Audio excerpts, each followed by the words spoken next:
Emily Carter had spent her entire life fighting to protect her family's legacy, the vast orange grove that had been passed down for generations. But when her body was found buried beneath the very trees she had cherished, Detective Sarah Hayes knew this was no simple case. As she dug deeper into Emily's past, Sarah uncovered a tangled web of betrayal, greed, and deception, leading her straight to the heart of Palm Grove's most trusted figure, Daniel Porter, the charming banker with a dark secret. What was he willing to do to keep his empire intact? And could Sarah uncover the truth before it was buried forever? It was a hot summer evening in the small town of Palm Grove, California, when the tranquility of the orange groves was shattered. The sun hung low in the sky, casting an amber glow over the sprawling orchards that stretched for miles. The air was thick with the sweet fragrance of citrus, and the soft rustling of leaves seemed to whisper secrets from another time. For the residents of Palm Grove, the summer evenings were always peaceful, serene, even. People spent their time on front porches, sipping iced tea or tending to their gardens. There was a sense of timelessness about the town, as if nothing could ever disrupt its quiet, sun-drenched days. But on this particular evening, something was terribly wrong. The phone rang at the Palm Grove Sheriff's Department just after sunset, cutting through the calm like a knife. A woman's body had been found in the heart of the orange grove. The call came from a local farmer who worked the land, a man named Ben Matthews. He said he had been out checking his crops when he stumbled upon the body, half hidden beneath a blanket of leaves. His voice trembled as he described the scene, but he could offer few details beyond the fact that the woman was lifeless. Detective Sarah Hayes was the first to respond. She had been with the force for over a decade, but this was unlike anything she had ever encountered. As she drove toward the grove, her mind raced with questions. Who was this woman? Why was she out in the grove at night? And why had no one heard from her for days? When Sarah arrived at the scene, she was greeted by a strange silence. The grove, usually alive with the sound of chirping birds and rustling branches, felt still, almost too still. The body lay in a clearing, surrounded by the vast orange trees, their fruit glowing orange in the dim light. At first glance, there seemed to be nothing unusual about the scene. The woman was dressed casually, her clothes neat but stained with dirt. Her hair was dark and pinned up, with a few strands falling loosely around her face. There was no obvious sign of violence, no cuts or bruises, no blood on the ground. But the look on her face was chilling. Her expression was frozen in a mix of fear and confusion, as though she had seen something terrible in her final moments. Sarah knelt beside the body and noticed a single orange lying next to the woman's hand. It was an odd detail, perhaps it was just coincidence. Or maybe it was something more. She studied the fruit for a moment, but before she could make any assumptions, the coroner arrived. As the body was carefully examined, it was confirmed that the woman had been missing for 2 days. Her identity was soon revealed: Emily Carter, a local schoolteacher known for her warm heart and her dedication to her students. The news hit the town like a punch to the gut. Emily had been beloved by the community, and her sudden disappearance had left everyone unsettled. No one could have predicted such a tragic turn. As the investigation began, the mystery deepened. There were no signs of struggle or foul play, and the grove seemed to offer few clues. The orange by her side seemed to be a strange symbol, but its significance was unclear. Detective Hayes made a mental note to follow up on this odd detail, unsure of its meaning but sensing it was important. The case was already taking twists no one could have foreseen. The calm, quiet town of Palm Grove was no longer peaceful. It was now the backdrop for a chilling mystery that would unravel the lives of everyone involved. The discovery of Emily Carter's body sent shockwaves through Palm Grove, and soon every detail of her life was being examined under a microscope. Detective Sarah Hayes knew that solving this case would require more than just examining the physical evidence. It would take understanding Emily's relationships, her routines, and the people who had been closest to her. The more she learned about Emily, the more complicated the case seemed to become. Emily had been married to Greg Carter for 7 years. By all outward appearances, their relationship had been a picture of domestic bliss. They lived in a small but charming house on the edge of town, and Greg was known as a hard worker, a quiet man who kept to himself. Sarah initially expected him to be the first person to help the investigation. But when she spoke to Greg, she was immediately struck by his apparent lack of emotion. He seemed distant, almost detached from the gravity of the situation. He had called in the missing person report himself just 2 days earlier when Emily failed to return from a grocery trip, but he didn't seem overly concerned about her death. Greg explained that he had been home the night of Emily's disappearance, watching TV and drinking beer. He had been waiting for her to come home but hadn't been alarmed when she didn't. His alibi was clear: he was alone, and neighbors confirmed that they hadn't seen him leave the house that night. But something about his story didn't sit right with Sarah. When she checked his phone records, she found gaps in the timeline. There were missing hours where his phone showed no activity, and when she pushed him on it, Greg became evasive. It was a small detail, but it felt like a crack in his story. Could he have been hiding something?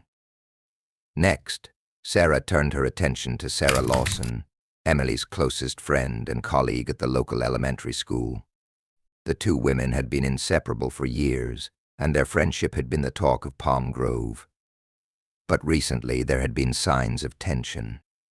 Sarah had noticed that Emily had become more distant, and there were rumors circulating that Emily had started an affair.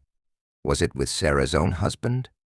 The whispers had started after Sarah had overheard a heated conversation between the two women at school.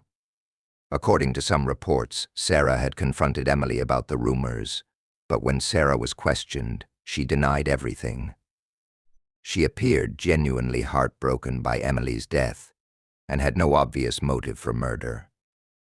However, her alibi for the night of Emily's disappearance was airtight.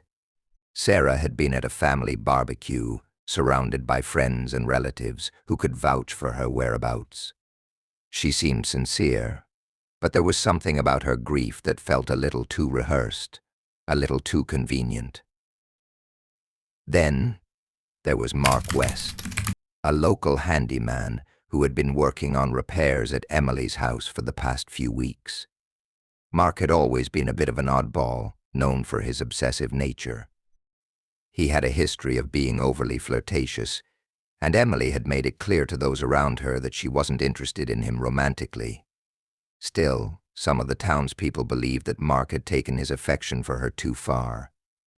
He had been in and out of Emily's house frequently during the days leading up to her disappearance, and the timing was suspicious. The police couldn't find solid proof that he had been anywhere else the night Emily vanished, and his demeanor during questioning only made things worse. He was fidgety, nervous, and defensive, almost too defensive. Could Mark have acted on his unrequited feelings for Emily?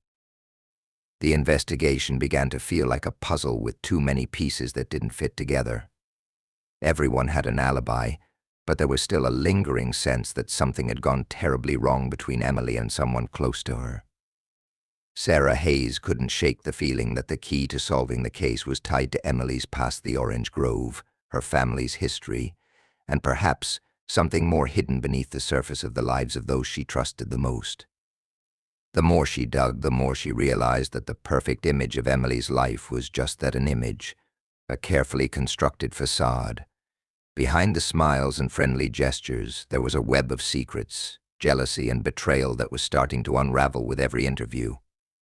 The deeper Sarah looked, the more she understood someone in this small town was hiding something, and the truth was buried far deeper than anyone could have imagined. Detective Sarah Hayes felt the weight of the case pressing on her as she spent long hours sifting through details that didn't quite add up. The oddities surrounding Emily Carter's death, the lone orange by her body, the strained relationships, and the mysterious gaps in her loved ones' stories kept annoying at her. But it was the orange that stood out most. It seemed too deliberate, too symbolic to ignore. Why would someone place an orange beside Emily in the grove? Was it a clue, or was it simply meant to throw investigators off track? Sarah couldn't shake the feeling that this fruit held the key to understanding the motive behind Emily's murder. Determined to find answers, Sarah turned her attention to the history of the orange grove itself. The grove, once a sprawling family farm, had been passed down through generations of Emily's family before they lost it to the bank in a foreclosure nearly a decade ago. Sarah learned that Emily had always been fiercely protective of her family's land. It had been a place of fond memories for her of summers spent picking oranges with her parents and grandparents. Losing the grove had been a devastating blow, one Emily had never fully recovered from.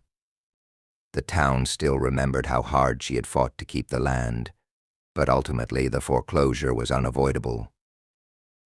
Over the years, Emily had rarely spoken about the grove, but Sarah knew that she had never stopped caring about it. There were whispers that Emily had been trying to find a way to get the land back.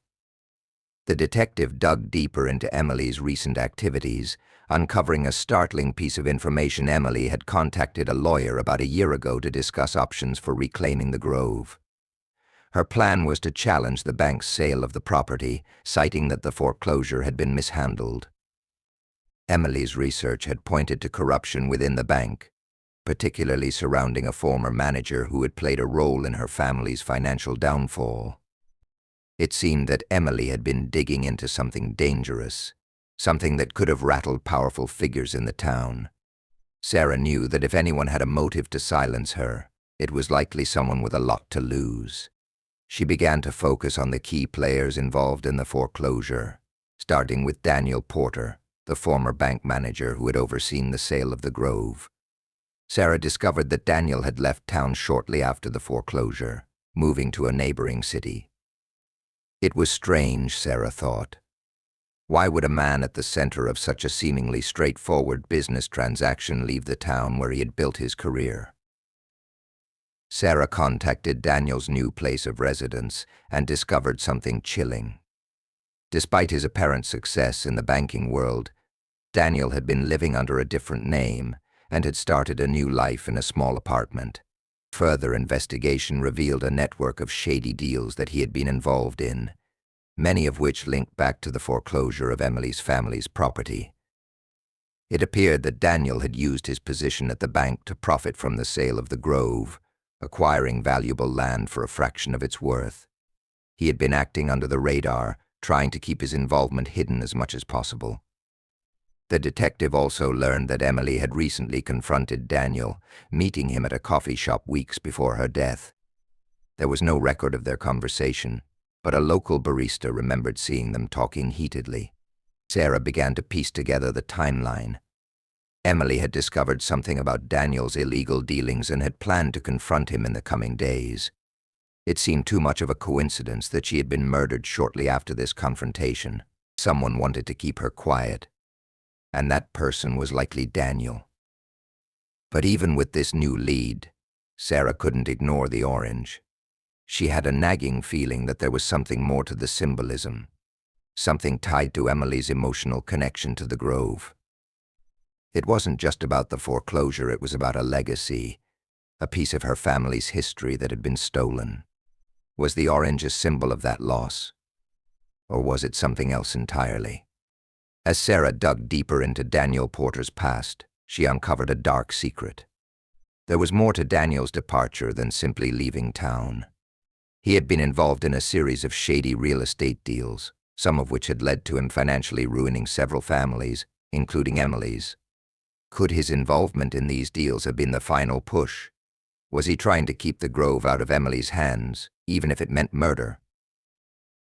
The investigation was growing more complex with every passing day. The pieces were coming together, but Sarah knew she was only scratching the surface. Every turn brought more questions than answers, and the clock was ticking. Someone in this quiet town had gone to great lengths to keep a secret, and it was only a matter of time before Sarah uncovered the truth. The quiet orange grove, once a symbol of family and hope, was now the center of a deadly conspiracy. Detective Sarah Hayes stood in front of the courthouse, her mind racing as she thought back on everything she had uncovered in the last few days. Each new piece of the puzzle seemed to open up more questions. But one thing was clear: Emily Carter had been murdered because she was getting too close to a dangerous secret. The more Sarah learned about Daniel Porter and his involvement in the foreclosure of Emily's family's grove, the more she felt she was on the verge of unraveling a web of corruption that stretched far deeper than anyone could have imagined. It was the discovery of an old letter hidden among Emily's personal belongings that would provide the breakthrough Sarah needed. The letter was addressed to Daniel Porter, written in a hand Emily hadn't used in years. It was a blunt, almost confrontational message. In the letter, Emily accused Daniel of deliberately misleading her family into bankruptcy, of using his position to take advantage of their financial troubles, and ultimately of conspiring to sell off their land for a fraction of its worth. She had threatened to expose him, even considering legal action to try to reclaim the grove. The letter ended with a chilling line: "You may have taken the grove, Daniel, but I'll make sure the world knows how you did it." The discovery of the letter confirmed much of Sarah's suspicions. Emily had been getting closer to revealing the truth about Daniel's illegal activities, and he must have feared the consequences. Sarah knew that the stakes had suddenly become much higher. Emily's death wasn't just a random act of violence, it was a calculated move to silence someone who had uncovered a dangerous truth. But even with this new evidence, Sarah was still missing the final piece of the puzzle. What had happened on the night Emily had disappeared? Had she confronted Daniel directly? And was that what led to her murder? Sarah's search for answers took her back to the orange grove. As she walked through the trees, she couldn't help but think about the symbolic significance of the grove to Emily. The family's land wasn't just a piece of property, it was a legacy, a connection to generations of hard work and sacrifice. Emily had spent her entire life fighting to keep it, and it made sense that the orange grove would be central to her final days. The grove had been the place where Emily had confronted Daniel, the place where she had finally learned the truth about the shady dealings that had destroyed her family. The more Sarah thought about it, the clearer the timeline became. Emily had found something out about Daniel's financial activities just days before her death. She had gone to the grove to meet him, to confront him about what she had learned. But instead of a peaceful discussion, it had likely turned into a violent encounter. Daniel, desperate to protect his secrets, had seen Emily as a threat that needed to be eliminated. He had used the grove not only as a location to confront her, but also as the place where he could stage the murder, making it look like an accident or a crime with no clear motive. The orange, placed gently beside her body, was not just a random detail, it was a deliberate message, a final act of arrogance. The orange represented the land he had taken, the legacy he had stolen, and the power he still wielded over the grove and its future. It was a symbol of his victory, a reminder that no matter what Emily had tried to do, she had failed. In the end, Daniel had destroyed her family's dream of reclaiming the grove and, more tragically, had ended her life to cover his tracks. The more Sarah uncovered, the more she began to see the depth of the betrayal. Daniel Porter had not only been stealing land, he had been manipulating people's lives for years. He had built a network of false deals, corrupt transactions, and fake promises. It wasn't just Emily's family he had ruined, it was countless others in the town who had fallen victim to his greed. When Sarah confronted Daniel with the evidence, his response was predictable. He denied everything, downplayed his role in the foreclosure, and even tried to shift blame onto the bank. But Sarah had the letter, the timeline, and the motive. She knew he was lying. Daniel had underestimated her persistence. This time, his arrogance would cost him. As the investigation closed in on him, Daniel's facade began to crumble. The truth came out in the end: his role in the conspiracy, his attempts to cover it up, and his cold calculation to murder Emily in the very place she had loved. The orange grove that had once been a symbol of hope and family now stood as a grim monument to his greed. And for Emily, justice would finally be served, though it had come too late to save her. The quiet town of Palm Grove would never be the same. But in the end, the truth had been brought to light, and the killer would be held accountable. As the trial of Daniel Porter unfolded, the town of Palm Grove was gripped by a sense of unease that lingered long after the final gavel. The evidence against him was irrefutable. The letter Emily had written to him, the details of the shady real estate dealings, and his evasive answers during the investigation painted a clear picture of a man desperate to protect his empire at any cost.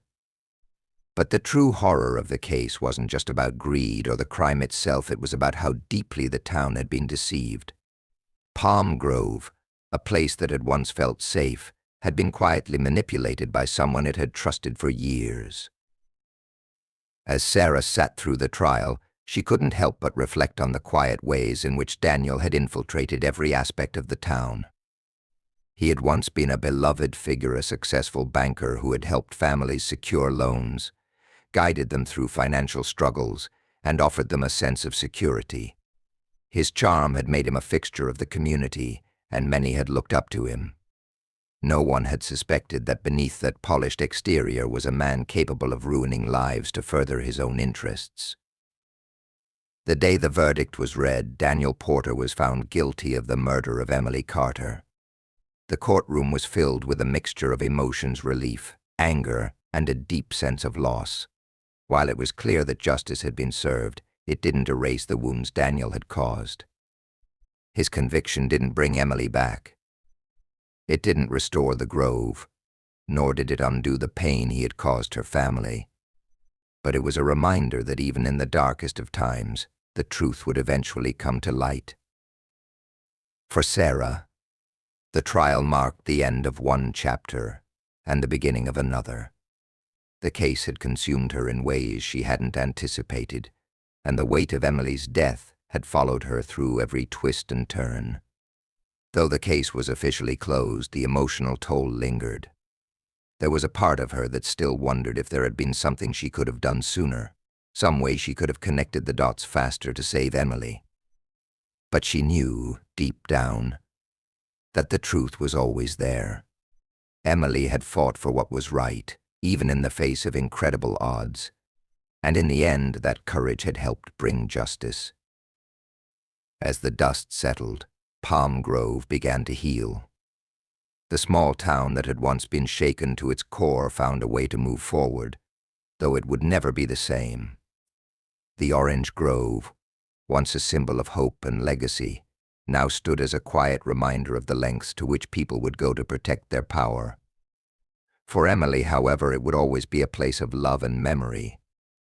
The grove may have been taken from her, but her legacy lived on in the town that had once been her home. The townspeople, once unaware of the corruption that had festered beneath the surface, now saw the world differently. There was a new sense of awareness, a growing distrust of the people who had once been pillars of the community.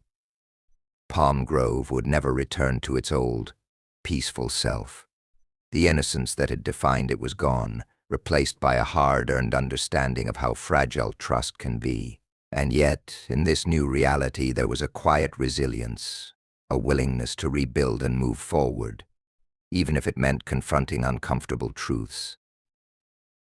In the end, Sarah Hayes knew that justice wasn't just about catching a killer, it was about restoring the balance, about finding a way for the community to heal. The truth, no matter how painful, had to be faced. And as she left the courthouse for the last time, Sarah felt a sense of closure, knowing that the town had been forever changed, but that Emily Carter's voice, even in death, had ensured that the truth would always be remembered. The quiet town of Palm Grove had been shaken to its core, but in the end, it had been forced to confront the darkness that had lurked for far too long.